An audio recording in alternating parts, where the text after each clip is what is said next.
मशाल ने रूहान की मिलने वाली बात मान तो ली थी, मगर उसे अजीब से धड़का लगा हुआ था। वो ये सोच सोच कर हंकाम हो रही थी कि रूहान का सामना कैसे करूंगी। फिर उसने सर झटक कर ख्यालों की तनावें खींचे और खुद को बहुत हद तक रिलैक्स कर लिया। मशी की बच्ची भूल ही गई हो मुझे बंदर कार ही कर लेता है। मैंने तो सुना था इश्क दिमाग पर चढ़ जाए तो इंसान दुनिया का नहीं रहता, मगर तुमने तो दुनिया के साथ साथ अपनी सबसे होनहार दोस्त को भी भरा दिया। तानिया ने सुबह सुबह काल पर चहकते हुए कहा। बात थी 30 मुशाइल के दिमाग से तानिया तकरीबन नौ ही हो चुकी थी। हस्तिस कहा, ऐसा कुछ नहीं है, बस थोड़ा बजी थी। और दूसरा तुम मुझे है या लेरी वाली कैटेगरी में नहीं फिट करो तो बेहतर है। हस्तिस मुशाइल ने तकरीबन हंसते हुए कहा। अच्छा तो जनाब का इश्क जन्म लेने से पहले ही किसी मज़ार की नज़र हो चुका है क्या वाकई? तानिया के लहजे में शरारत से ज्यादा हैरत शामिल थी। दफा ही वो बदतमीज, मैंने तो वैसे एक बात कही, अल्लाह ना करे मेरे जज्बों का मजाक बने, कम से कम शक्ल अच्छी ना हो तो इंसान बात भी अच्छी कर लेता। हस्तिस मुशाल ने मुस्कुराते हुए कहा।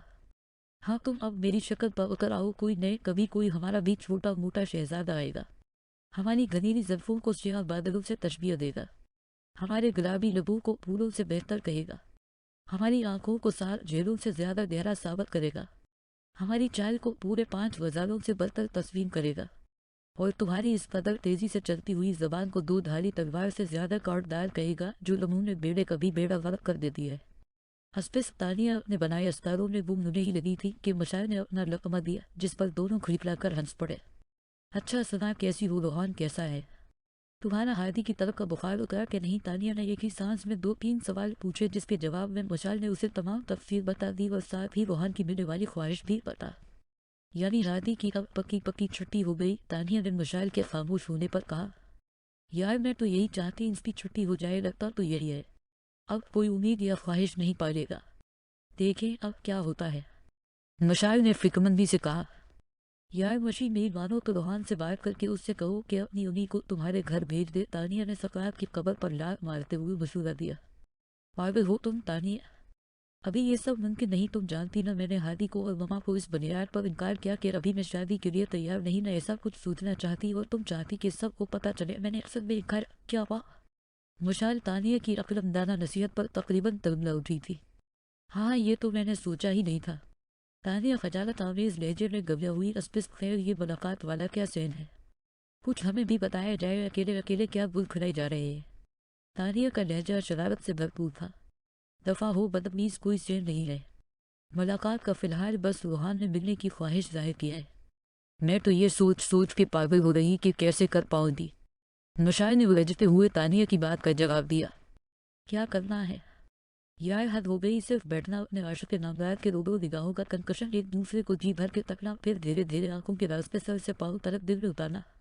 तानिया ने शोफी से अपनी तजवीज़ मशाल के सामने रखी, जिसे सुनकर मशाल ने सिर्फ हंसने पर इत्तफाक किया। तानिया, मैं सोच रही मिल लो कि नहीं, तुम कहा कहती हो, वैसे मैं बहुत कंफ्यूज हूँ। सच्ची मुझे सामना करने की हिम्मत नहीं। तो ये क्या बात हुई, सामने करने की हिम्मत नहीं? सामना तो करना एक ना एक दिन, बल्कि अच्छा खासा सामना करना पड़ना। तानिया ने मारी फैज लहजे में बात अधूरी छोड़ी, जिसकी गहराई तक जाते ही मुशाल फट पड़ी। बड़ी बदतमीज कमीनी हो तुम तानिया, मुझे जरूर तंग करना होता तुमने। हाँ सच ही तो कह रही, और मेरा मशवरा तो ये कि मिल लो अच्छा होगा, कुछ तो तुम्हारी झिझक खत्म हो, वैसे भी सारी उम्र का सवाल है। हस्टिस तानिया ने पहली बार कोई बात की जो मशाल को नाकोल दी थी। अच्छा चलो देखते हैं, सोचोगी क्या होता। अब फोन रखो, बहुत सर खा लिया तुमने, मेरा मशाल ने हंसते हुए कहा। हाँ हाँ अब मैं सर खाने लग गई, और वो तुम्हारा पता नहीं क्या क्या खाने के इंतजार में है।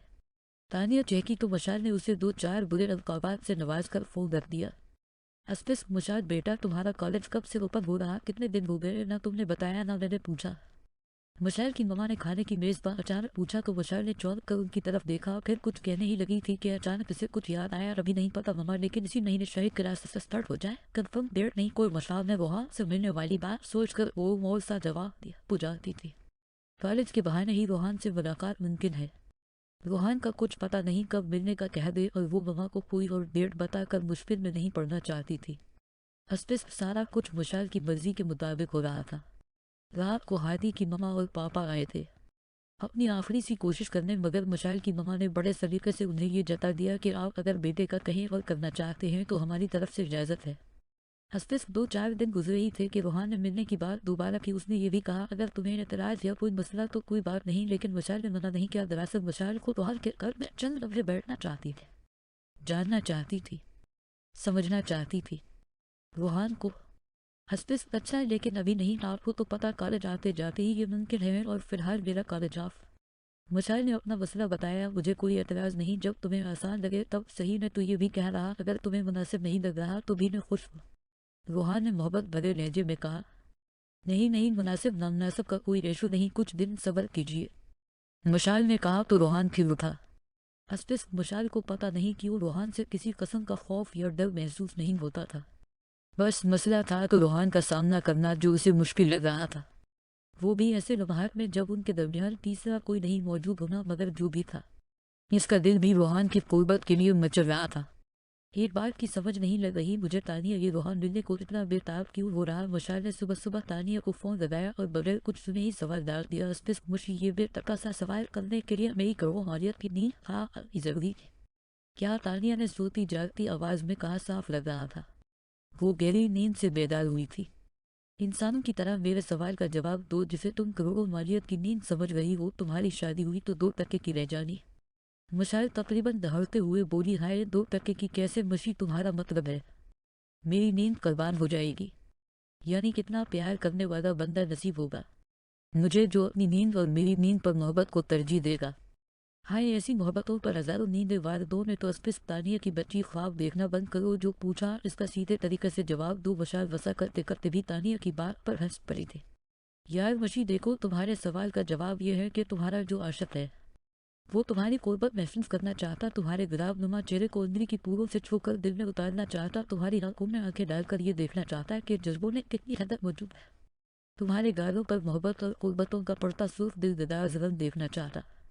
तानिया ने बाकायदा तौर पर मुलाकात का शायराना नक्शा खींचा था, जिसे सुनकर मशाल हंस पड़ी। सच में ना हर आशिक को यही होता, कब महबूब की कुर्बत मैसर आती, कब वो उसकी ज़ुल्फ़ों के साए में आंखें नून कर पर सुकून नींद के मज़े लेता है।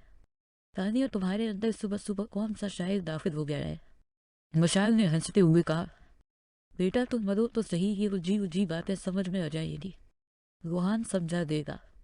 अस्पिस कहा, नहीं नहीं मैं समझती हूँ, ज़रूरत नहीं किसी के समझाने की, मशाल ने कहा। और तानिया की बात सुने बगैर बाए बोल दिया, क्योंकि उसकी ममा की आवाज़ में मशाल मशाल पूरे घर में गूंज रहा था।